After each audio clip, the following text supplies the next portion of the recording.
can. Okay, so we have your requested budget before us. So why don't you give us the latest and greatest and talk about it, and we'll probably throw a few questions at you and go from there. All right. Good afternoon, everyone. Just a quick rundown. I generally just give a quick rundown of what I do. I'm the Justice of the Peace. I run the Justice Court.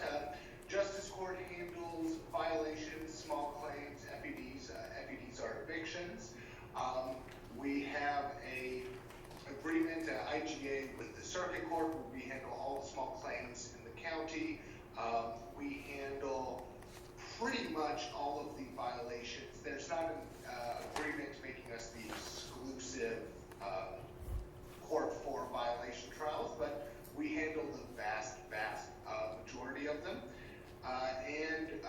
We handle historically the vast majority of the FEDs, although from what I've heard, they are increasingly being filed down in the circuit court. Our budget is pretty much not changing too much year to year. We have in our non-personnel funding moved some stuff around to have more money available for jury trials. One thing which came up very recently was historically, I should back up, there's a right to have a jury trial in a small claim case if the amount in question is over $750. My court is not set up for jury trials. We don't have the room, it's just not designed to be a jury trial court.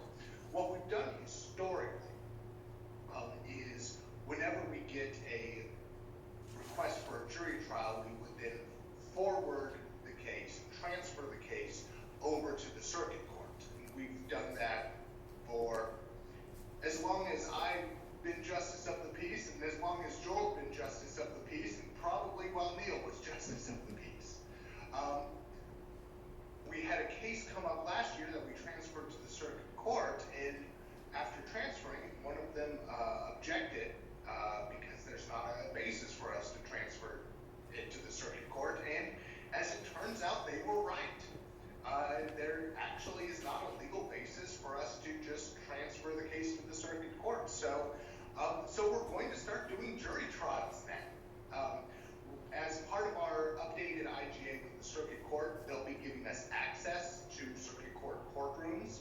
And so we'll be having a justice court trial in a circuit court courtroom to accommodate the jurors. However, there are some jury expenses that occur. You have to, in short, pay your jurors.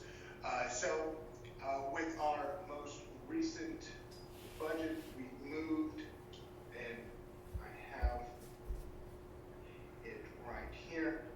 We moved some additional money into prosecution expenses. We're expecting that, and by moved, we didn't increase the amount, we just moved it from another pot. I believe we moved it from office equipment. And another expense which, when we prepared the budget, we were not anticipating, and at this point we don't know if it's going to occur, is we have the potential to be increasing our costs for translators. Priscilla Garcia has decided to leave us. Her last day is Friday, and she did all of our Spanish translation. So we're currently moving towards the recruitment process. If we can find someone else who can do the translations, that would be fantastic and would save us a tremendous amount of money in hiring translators. If not, then we're going to have to work on figuring out how we're going to handle translations. The good news is we still have a pro tem judge who's fluent in Spanish, so we can, even without Priscilla, we'll be able to continue with Spanish court. It will just be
2018, we had 5,557 citations or cases filed with us. We had 214 small claims and 74 FEDs. Those are our evictions. In 2021, we had 3,660 citations filed, 76 small claims, and 40 FEDs. So our citations are down not quite half. Our small claims are down over 60%, and our evictions have been cut in half. Another big shift that happened a few years ago, at the beginning of, or actually I think it started in March of 2019, was historically the court's been able to suspend people's licenses for non-payment of fines. That statute was amended, I think it was March of 19. And the reason why I bring that up is there's kind of two parts to everything. There's fining, the act of ordering a fine, and then there's the collection of that fine.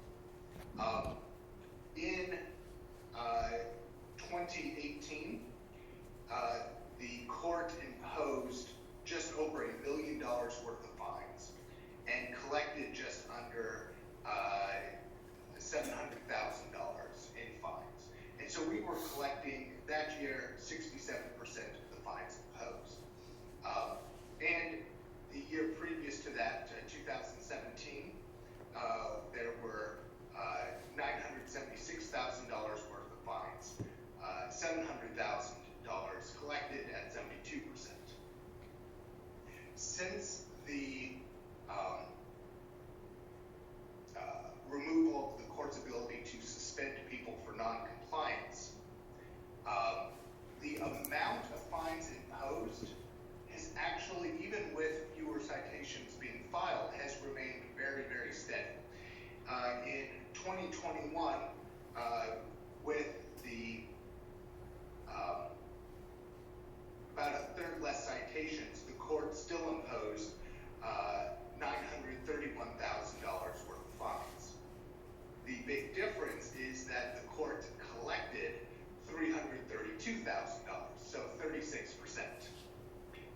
We were running the numbers for this year, while this year is still, and this is looking at calendar year, not fiscal year. But looking at this year thus far, this year we've collected about 21% of the total fines imposed. So the amount of fines being imposed is actually, we're within $30,000, $40,000 year to year. The amount that we're collecting has almost halved. And I would like to be able to say that we can directly connect that to something like the removal of the ability to impose license suspensions, but COVID hit right in the middle of this, and so who knows? I'm not an economist, so I can't say one way or another whether how much of this is COVID, how much of this is something else. The amount of when I started back in 2019, our accounts receivable were floating around 3.7 to $3.9 million. At this point, they've gone up substantially from that. Our current accounts receivable as of this month is just under 4.5 million. And yeah, that's what we've got going on. I'm happy to answer any questions rather than just rambling, and if you guys would like me to expand on any specific. I'll ask you a question to start, Judge. Is that recovery any different or markedly different than other similar courts in Oregon or around the region? Or can you say? So, we recently had our first in-person conference since the original lockdowns from a couple years ago. From discussions with similarly sized justice courts, our numbers are actually doing a little bit better. The Washington County Justice Court's total citations are down almost 75% from 2019. And every judge I talk to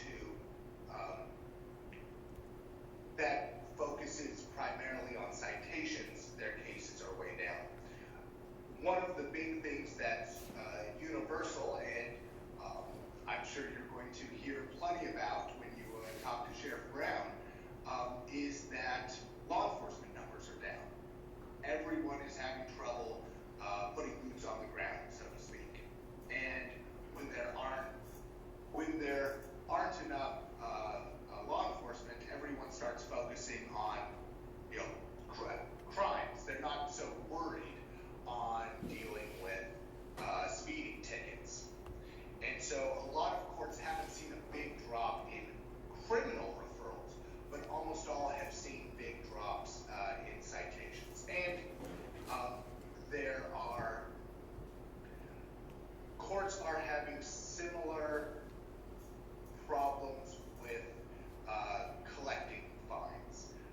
One of the topics at our conference coming up in a couple of months is going to be kind of a round table discussion on how do we actually collect this stuff. Because right now, we can't issue license suspensions. We can send the case to a collection agency, but statutorily they're not allowed to report that to a credit reporting service. The collection agencies basically can send people a letter and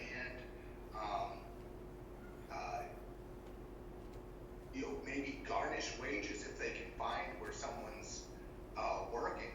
The court could initiate contempts, but if you initiate a contempt, then the person has a constitutional right to a court-appointed attorney, so the courts would have to bear the costs for the attorneys, and eventually you're just throwing good money after bad. So I'm going to be very interested to see what other courts are doing. The other judges I've talked to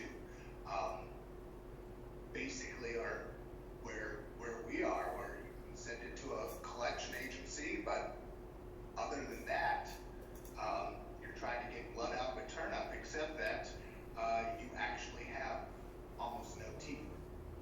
So until there's a legislative or statutory change, there's not a whole lot we can do. And we also, I should note, I also don't want to be the person arresting people over parking fines, because that's a great way to get a DOJ investigation.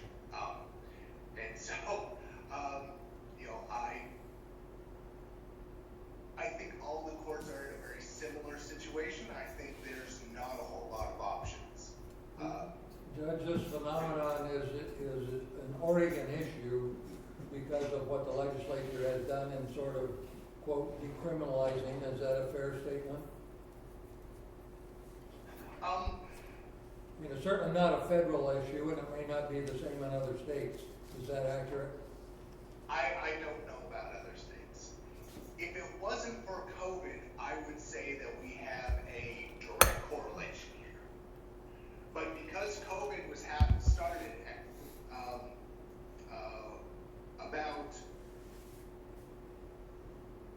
and I haven't looked up the exact dates that this went into effect. It was a pre-COVID, but not too far ahead of pre-COVID.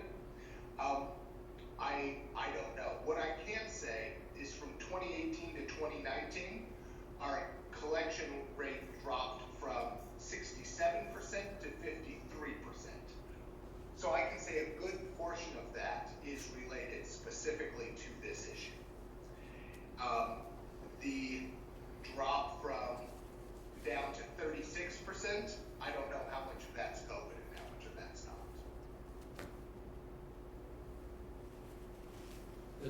any move among your peers and colleagues, the professional community, to have the legislature consider changing? Well, I'm on the Justice of the Peace Association Legislative Committee. So yes, well, one thing that we do because of our role as judicial branch is we do try to stay out of a lot of the policy stuff. So one of the stances that I've taken, I think, is mirrored with a lot of the justices of the peace, is that we'll let people know that this will have an effect on, say, our ability to collect fines. Whether or not that's a good thing, we don't get involved in. We're judicial branch, that's not our jam. That's you guys. That's legislative, that's executive. Y'all figure that out, but we will give you information if you need it. So there has been, this session, there was actually a bill passed that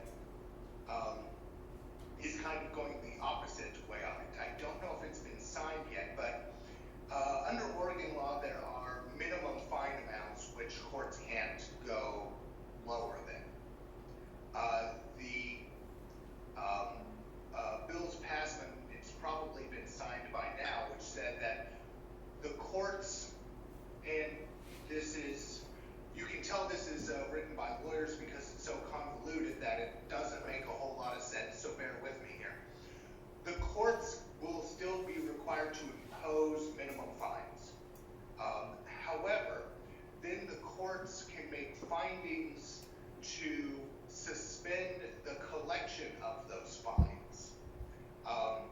And the standard laid out in the statute refers to in the interest of justice. In other situations within the interest, other statutes, the interest of justice means that there's a constitutional violation. I don't know how that statute's going to be interpreted. I don't know how that's going to actually fully work, even just accounting-wise, if we are imposing fines and then on behalf of the executive branch suspending collection of those fines. I know that this was proposed by OJD, and we raised a lot of concerns about it with OJD through our lobbyist, and OJD was underwhelmed with our arguments and decided to move forward anyway. So there is new legislation. It's going in the opposite way, and the courts. I don't think, and I think I can speak for most of the association. We're staying out of whether or not that's a good thing or a bad thing. Thank you. Other question, Bill? Just a quick question. What percentage of your fines are minimum fines? I mean, does everybody get a minimum fine, or do some get more than the minimum fine? So I can't give you exact numbers. I can kind of explain my sentencing philosophy, which I think will answer the question. I give a broad range of fines, and most people fall into, or I kind of bring people into the category of, do I need to get their attention or not? And so what I do is, if someone has a relatively clean driving record, if they have what I refer to as just kind of your standard stupid, they weren't paying attention and they were going too fast over on 6, or they didn't come to a complete stop at a stop sign. These are people who, and I tell them, I'm like, you know better. Come This is a minimum fine case. Just be aware this stuff gets real expensive really fast once you're no longer a minimum fine person. If someone has a prior in the last couple of years, I'll take a look at what the prior's for. Sometimes I'll do a partial reduction. Sometimes I'll do presumptive fine amounts. I will say the vast majority of the people who show up get minimum fines. And a lot of that is because we have an incredibly high bail to appear rate. I'd say maybe 10% of the people cited actually show up or appear anyway. On fail to appears, I normally will do the presumptive fine amounts. Now, one thing that I also do though is if someone is in need of me getting their attention, I start ratcheting up the fines very aggressively.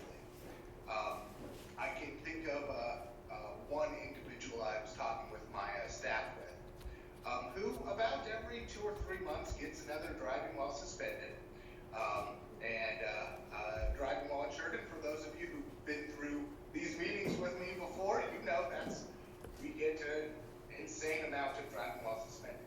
So he gets one about every 3 months, and after the first 3 or 4, I kind of got sick of seeing his face, so I just max fine him every time. In the last 3 years, I've imposed about $75,000 worth of fines on this guy.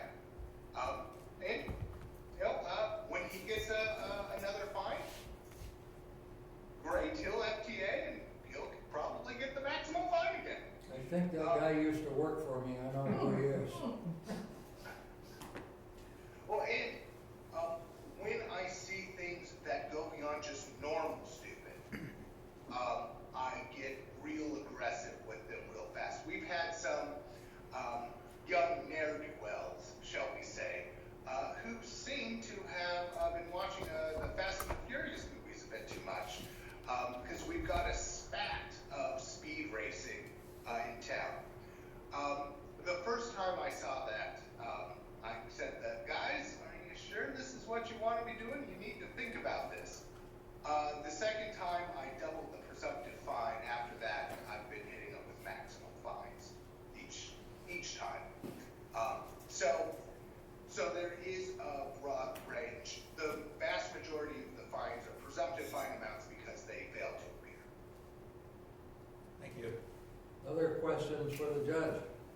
Yes, Mrs. Bell. So, Judge, tell us again, if you said it before I missed it, did the legislature change it so that you can no longer suspend people's licenses for failure to pay their fines?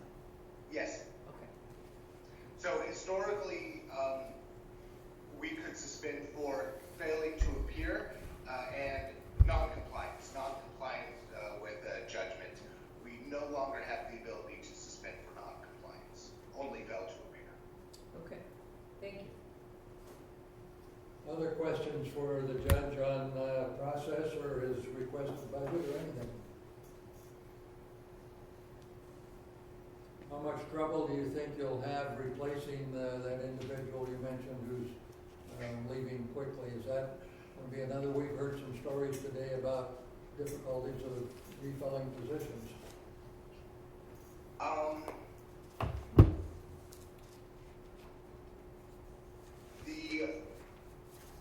I am hopeful.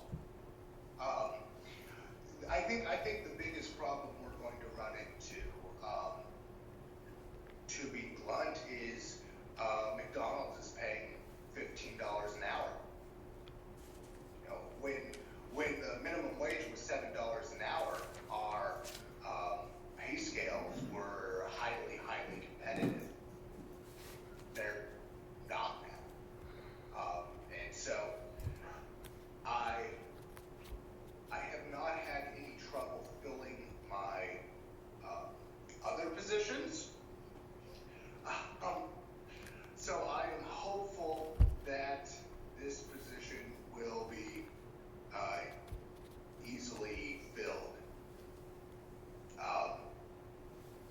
Besides, I'm incredibly charming and likable, so that helps. So, But yeah, I Judge, it looks like you've probably cut your caseload almost in half, not quite in half, since 2018. Does it feel like this staff position is, I understand the language may be really crucial, but is the position really crucial with half as many cases running through the court? Yes, and the reason for that is twofold. Number one is a capacity issue. There are times where we're very, very cyclical in the amount of cases we handle. If we have right now, for example, we have maybe 30 people set on a Tuesday arraignment. In the summer, that easily gets up to 130. Now, how many people show up? Sometimes, if we have 30 people scheduled, one person will appear. And sometimes when we have 30 people scheduled, 29 will appear. And so having the capacity to be able to handle the citations as they come in is important for us. And one thing I will note is that Marion County does a similar amount of numbers to what we do. I was talking with their Justice of the Peace, and last year they were having about 6,000 violations filed with them. They have 11 people on staff, which is similar size to Washington County. Our staff size is probably most similar to one of the Baker counties that handles about a third as many citations as we are currently handling. And so that would severely impact our capacity. The second issue is a lot of this is very labor intensive during hearings. And as an example, Jackie Rogers, who's my court administrator, and myself are going to a conference in May. That will, and unless we have the position replaced, which I'm hopeful, but if it's not replaced, that would leave one person at the office.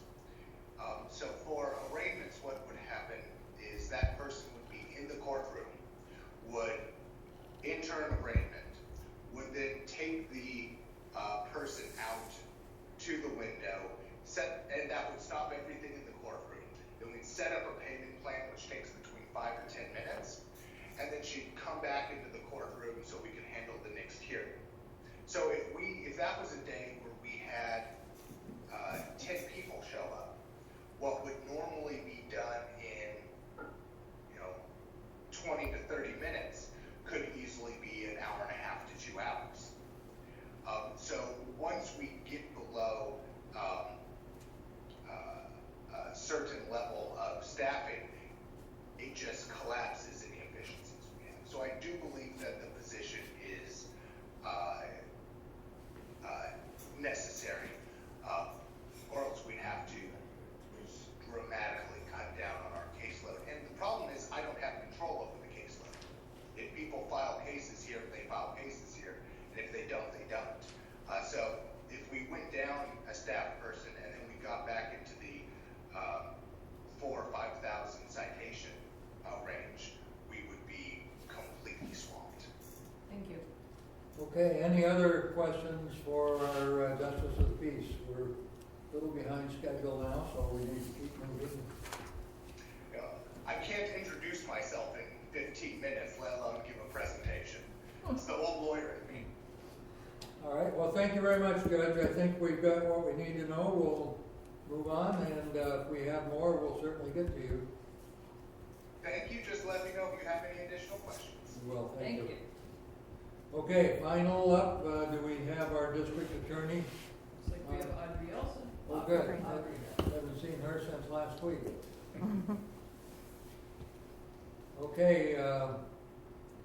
Ms. Olson, are you on? Yes, our district attorney to be. I'm on, but I'm here to watch, fabulous Mr. Porter do his job so that next year, Oh, hopefully okay.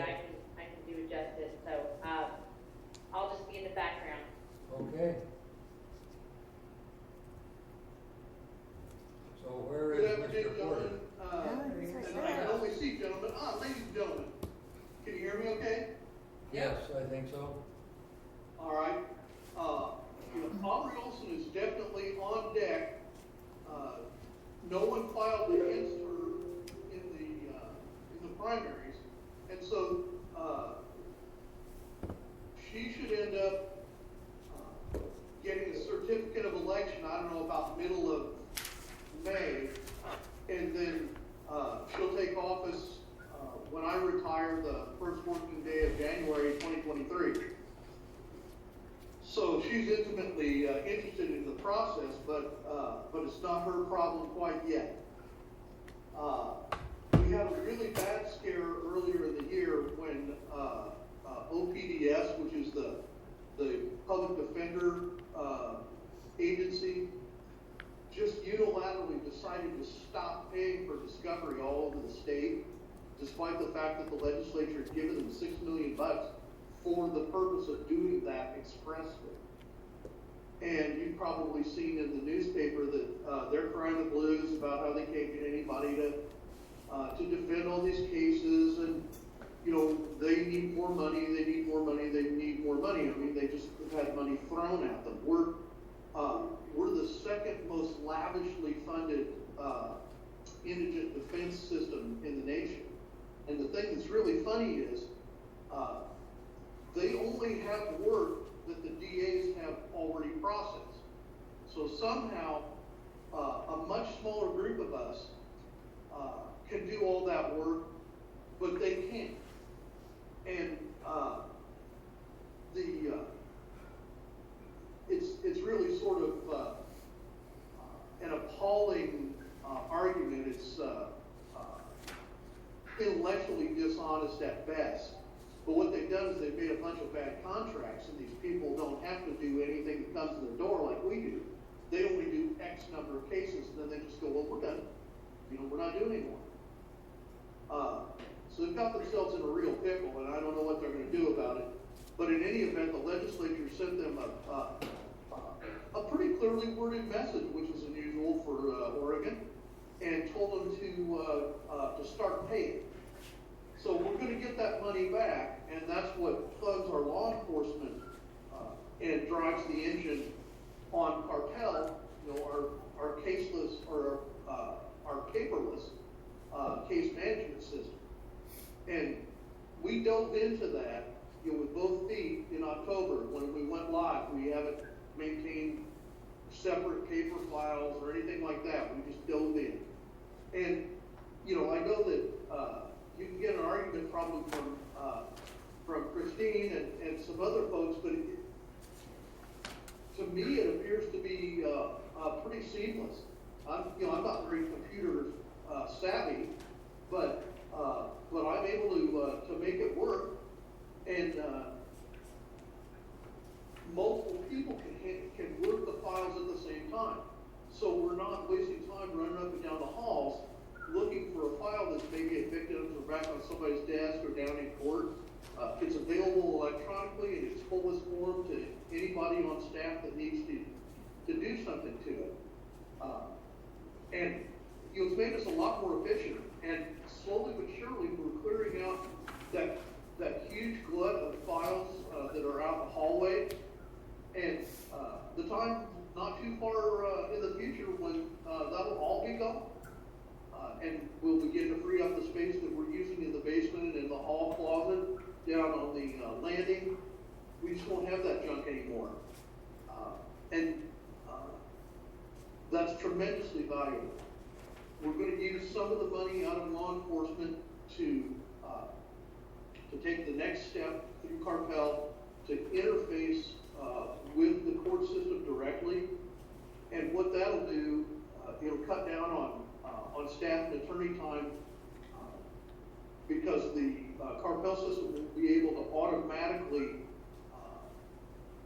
absorb information about like who the defense attorney is, case numbers,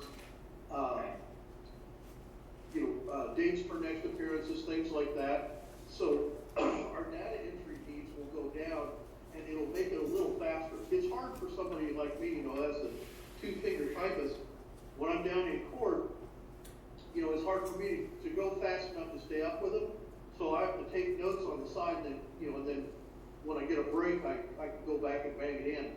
But Aubrey and and Paul and Jeremy, they grew up with this stuff, and they're fast and they're staying on top of it. The other thing that comes out of the law enforcement budget is this is the ME costs, and those costs are way up. We're already at I think about $70,000 for this year. We're looking for an additional $5,000 probably in billings for the remainder of the year. I think that Dr. B's gotten his last billing in, you said, so we won't owe anything more this fiscal year. But people have been dropping like flies, and it's not COVID.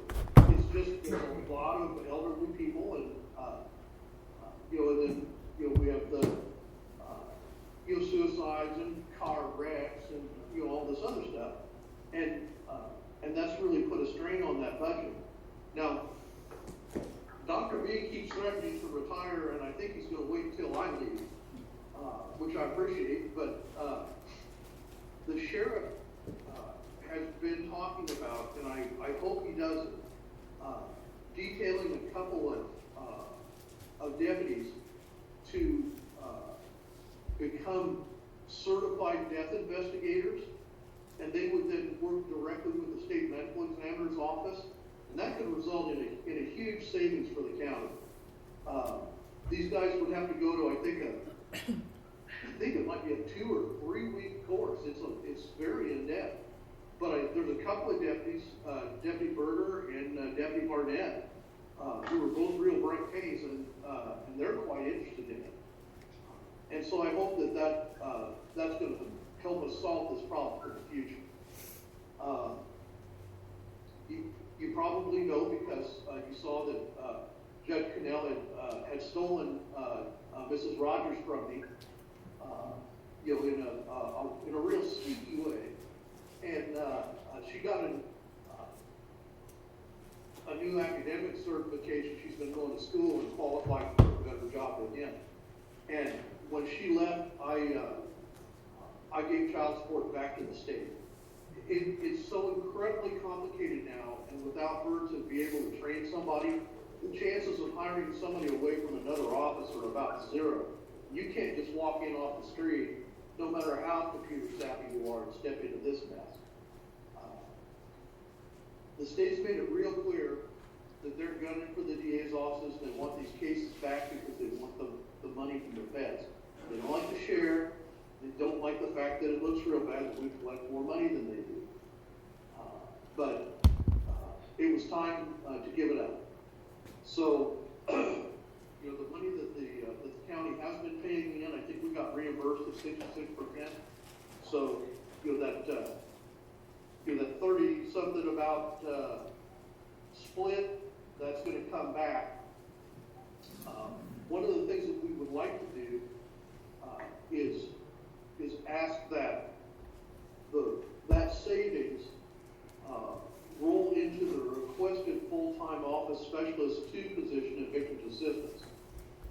And what we're doing there is we're trying to take 2 part-time positions and make them 1 full-time. And we've talked about this before, but the state law is such that notification of victims' rights and provable notice of every hearing in a victim's case must be done, or the court can't proceed. And this has become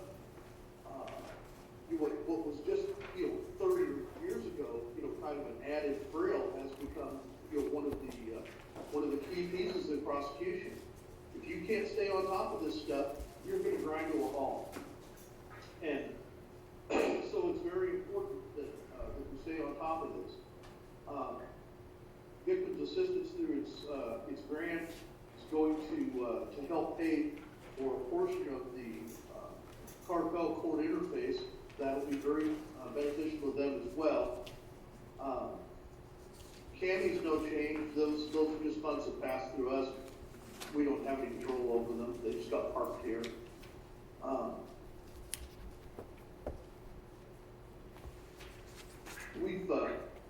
We spent a lot of money in the last year on psychological experts. We've had a number of very serious crimes that have defendants who clearly have deep mental illness issues. We sent 2 of them off to the Psych Security Review Board, and we've got another one circling. It's a homicide case, and that guy's crazy. There's no doubt about it. He's terrifying. And so we have to spool up those doctors in advance because there's so much material for them to look at. We've got to get them on board and start feeding it to them. And I've got one that's in the hopper now, a guy who was on probation for stabbing his dad. There's a loophole out of Alabama 11, and he got the loophole. He's on probation for stabbing his dad, and turned around and stabbed one of the neighbors. So he's our guest, and he's probably going to end up in Psych Security Review Board. But I can't think of a year where we've had this much money go out the door on psych experts. Luckily, we've got a really good one right now. And I would echo what Judge Cannell was saying, that the legislature has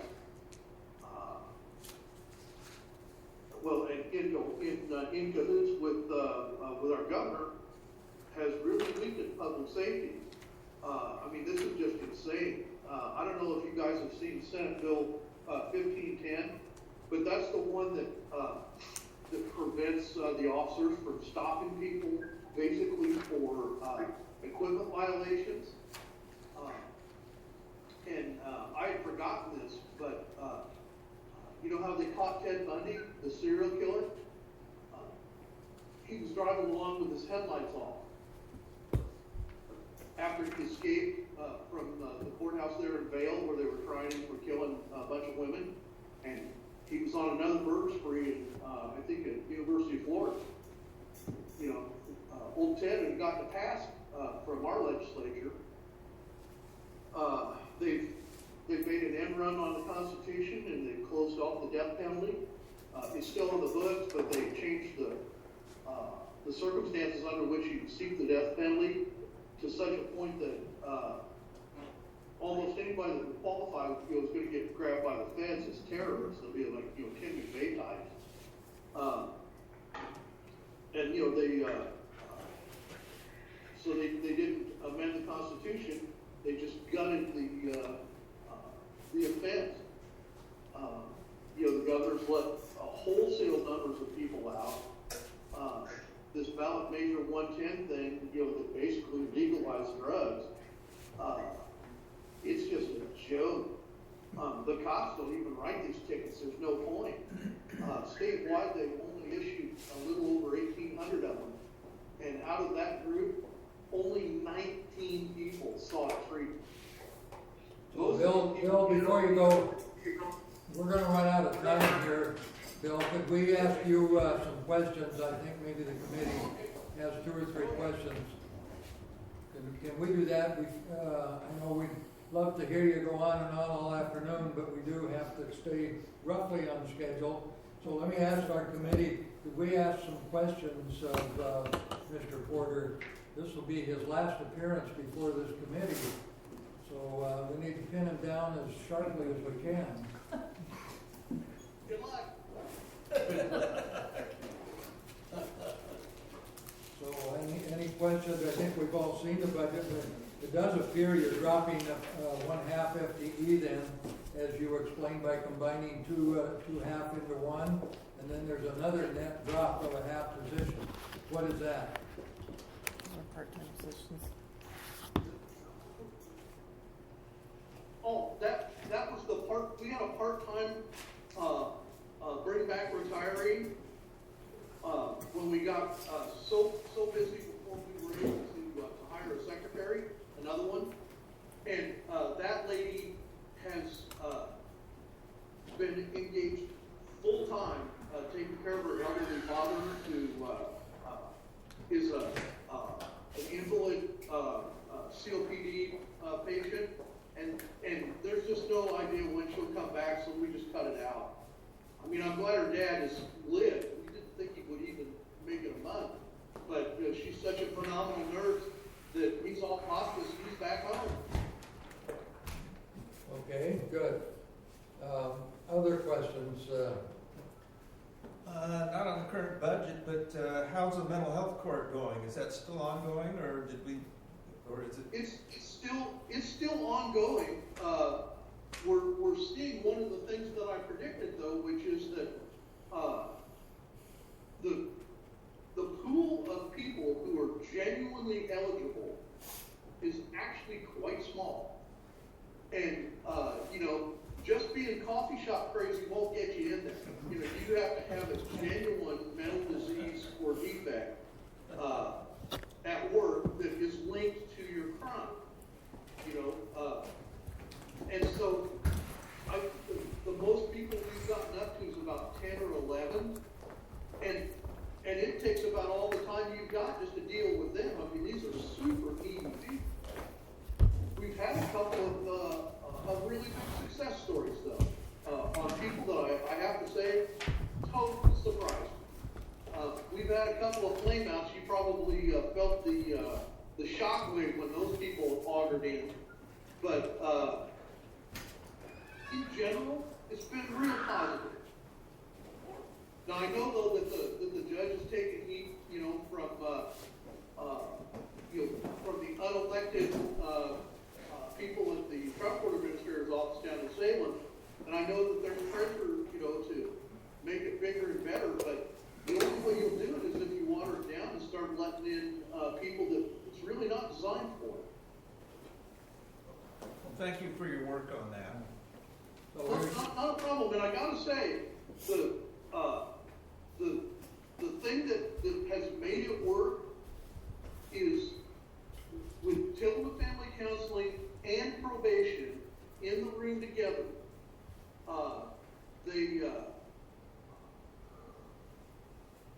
The handoff of these folks is pretty seamless. It's not like just call me next week sometime. It's you're going to see this guy at this time, and then you're going to come to my office after that. I mean, there's specific directives and times. There's no discretion given to these folks that would allow them to misunderstand or get confused. Tillamook Family Counseling has provided all these folks with phones. And I mean, hell, everybody else is getting free phones. Why not them? But the thing is, you can find them. They hang on to the phones, and we've had pretty good luck getting housing for people. So let's say it's actually a pretty big success. That's great. So here's the last question for you, Bill. You came before this committee a number of years ago and made a long, detailed, and passionate plea for a whistleator. Did you ever get that, and is it still operational and in the county's possession? That's a Whizzinator. Whizzinator, whatever it was. Yeah, and the thing is, we don't need one of those anymore because the legislature's decided that narcotics aren't dangerous. Yeah. So Okay. everybody needs to meet their UA. So if you guys want to go out and just get totally baked, rock on. Okay, well, I think we're about out of time here, and we're getting the stink eye from some of the people around the room here. So thank you very much, and if we do have other questions, we know how to find you, but here's your budget is basically a roll forward again and no significant changes, so I think we're all good with that, so thank you very much.